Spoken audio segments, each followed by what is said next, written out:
efectivamente se está discutiendo una enorme cantidad de opciones, no enorme, pero 3, 4 opciones para discutir la deuda externa, la reestructuración, la renegociación, el reperfilamiento de la deuda pública contraída por Argentina fundamentalmente en estos últimos 4 años. Y la verdad es que aparece un primer dato que acá lo mostramos, que es que se conforma un comité de acreedores en Nueva York que a priori se juntan sencillamente a coaligar, a coordinar una propuesta hacia el Estado Nacional. Esto significa, con estos nombres de posibles participantes, sigue estando todo en un terreno de informalidad.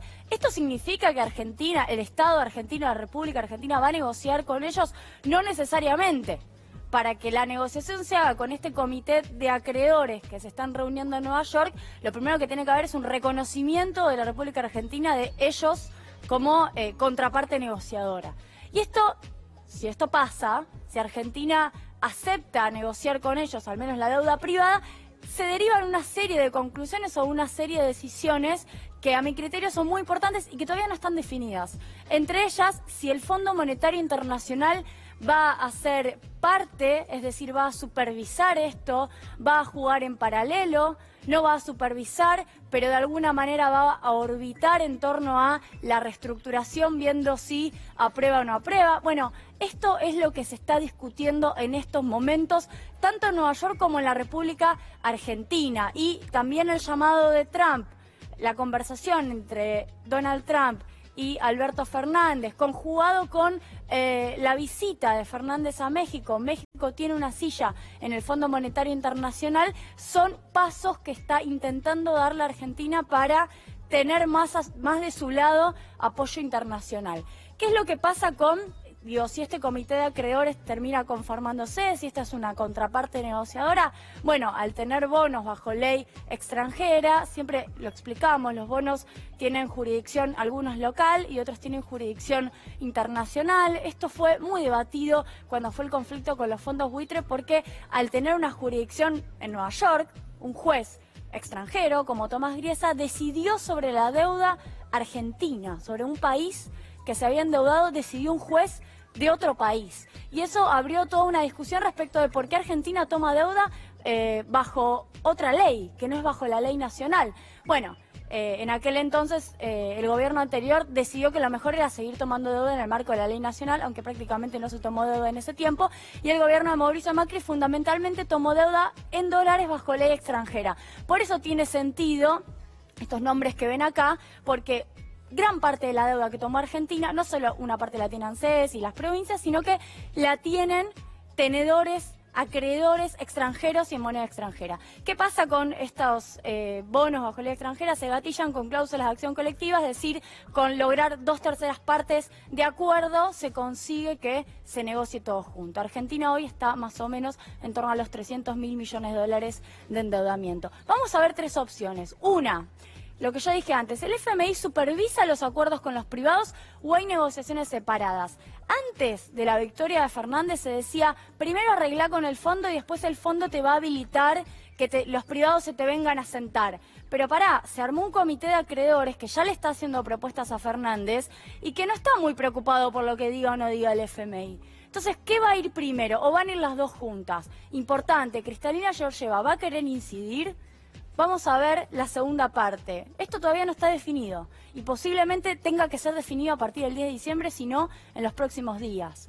Esto es un debate, yo les diría, de bibliotecas. Una biblioteca, otra biblioteca. Quita de capital o reperfilamiento. Reperfilamiento es pateo vencimientos, pero pago la misma cantidad a la cual me comprometí. Obviamente, después discutimos si es más tasa de interés o si trato de conservar el mismo acuerdo de la tasa. Pero a priori no hay quita en el reperfilamiento. Hay 2 grandes análisis. Uno, si vos haces una quita, aparentemente el Fondo Monetario estaría sugiriendo que recomendar una quita porque los bonos han perdido gran parte de su valor. Se puede encender una alarma de default, es decir, vos haces una quita porque no puedes pagar el 100 y porque les decís, miren, te puedo pagar esto, estoy muy mal. Pero reperfilar, es decir, patear 2 años, 3 años, te puede encontrar en 3 años en un problema en donde tenés que volver a reestructurar.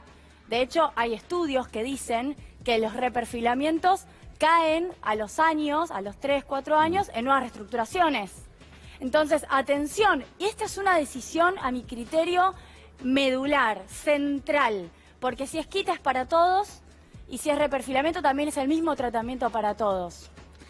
Julia, me parece central lo que estás marcando y la pregunta, creo que recorre todo el espectro político y en función de eso y de alguna pregunta que le hacían ayer en México al presidente electo Alberto Fernández, él decía, bueno, lo que no cabe ninguna duda es que nosotros necesitamos que la Argentina crezca primero para poder empezar a pagar la deuda, sin hacer diferencias entre la deuda con el fondo o la deuda con los bonistas que vos estás haciendo y me parece fantástico. Pero, ¿qué decía él? Daba la sensación de que decía, miren, al principio no vamos a poder ni siquiera pagar. Y creo que estaba hablando en torno a 2 años o a 3 años, con lo cual a uno podría pensar ahí que de mínima primero se va a tratar de negociar 2 o 3 años de gracia, incluso con los dos, ¿no? Con el Fondo Monetario por un lado y con los bonistas por otro. Y a eso le pongo una notita que uno podría pensar también que el Fondo Monetario en estos días estuvo presionándolo un poco al gobierno, porque lo que le termina diciendo es, a ver, nosotros te ayudamos, ¿no? Bueno, después podremos discutir si efectivamente es una ayuda, si fue una ayuda directamente al gobierno del presidente Macri, que yo creo que sí, pero en todo caso inyectaron una cantidad de dólares muy importantes. Lo que le dice el fondo, ahora hacerles la quita a ellos, ¿no? Hacerles la quita a los bonistas. A nosotros no, nosotros en todo caso renegociamos, pero si hay que hacer una quita, hay que hacer la quita a los bonistas y no al Fondo Monetario. Obviamente no se puede ni siquiera hacer una quita al Fondo Monetario, no existe el registro. Sí, es así, de hecho es lo que está sugiriendo el fondo. Está una paridad en torno al 40, en torno al 50. Paridad me refiero a que el valor de los bonos cayó a la mitad, poco más de la mitad. Bueno, asumí eso como parte de la pérdida que tuvieron los acreedores privados y matalos a ellos, ¿no? Claro. Y con el FMI también es cierto, no hay antecedentes, no hay quita con los organismos multilaterales de crédito, eso no pasa, no suele ocurrir en la historia. Sí hay, bueno, moratorias. De hecho, Alfonsín tuvo su moratoria, que terminó muy mal, porque terminó con las privatizaciones del patrimonio público de Menem para poder pagarla. Tuvo una especie de moratoria también en el 2001, hasta que Néstor Kirchner asume y renegocia recién en 2004. Es decir, hay esa experiencia no de quita.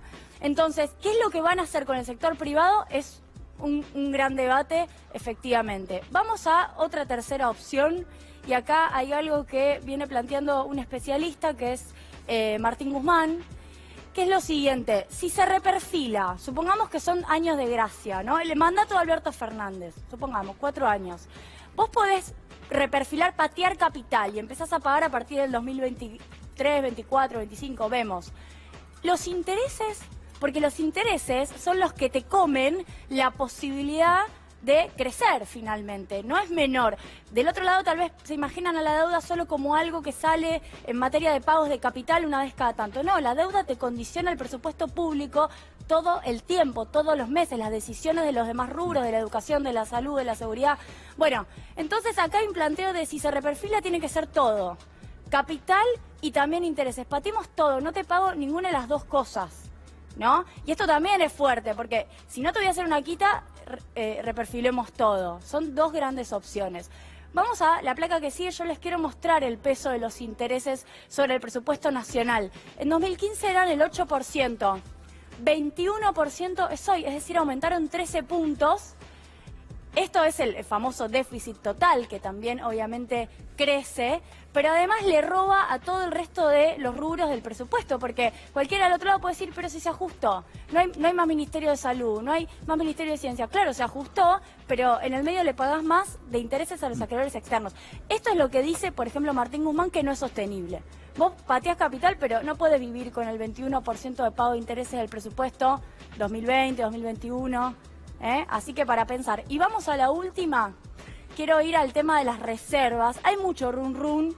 Yo quiero hacer el cálculo oficial, el cálculo tradicional, el que se suele hacer. Después hay algunas consultoras que empiezan a sacar rubros, a recortar y queda un valor más chico. Las reservas netas hoy, ayer en realidad eran 14.280 millones de dólares. Es posible que al 10 de diciembre estén en 10. 10.000 millones de dólares. Ahora, fíjense, las brutas están en 43.200. Los depósitos en dólares, la plata de quienes tienen ahorro en dólares, una porción está encajada, son 8.000 millones, bajaron enormemente. El swap con China, 18.400 millones. El swap con China es la porción más grande de las reservas del Banco Central. Atención la dependencia que tiene Argentina con China en este aspecto. Y el préstamo de Basilea, que siempre se encuentra, 2.500 se resta, es decir, quedan solamente netas 14.280, siguen bajando a fin de año por pago de deuda y esperemos que no, pero tal vez por retiro de depósitos, y van a quedar quizás en un 1,000, 10.000 millones de dólares recibiría Alberto Fernández, es una de las estimaciones posibles. Muy bien, Julia, muchísimas gracias. Lamentable que estemos hablando de esto, obviamente, porque marca el estado de emergencia en el que está la economía en la Argentina, en el que están las finanzas y por ende también las cuestiones sociales. Solamente para hablar en detalle y para analizar más adelante, el tema deuda también tiene una arista que obviamente no vamos a desarrollar ahora, pero que influye y mucho en la soberanía, en la autonomía que tienen los gobiernos para tomar decisiones. Si vos tenés que pagar intereses, no podés tomar decisiones a la hora de, por ejemplo, poner en marcha la economía con crédito, con subsidios. Bueno, todo eso se ve afectado cuando uno tiene deuda y cuando uno tiene que hacerle frente a esa deuda.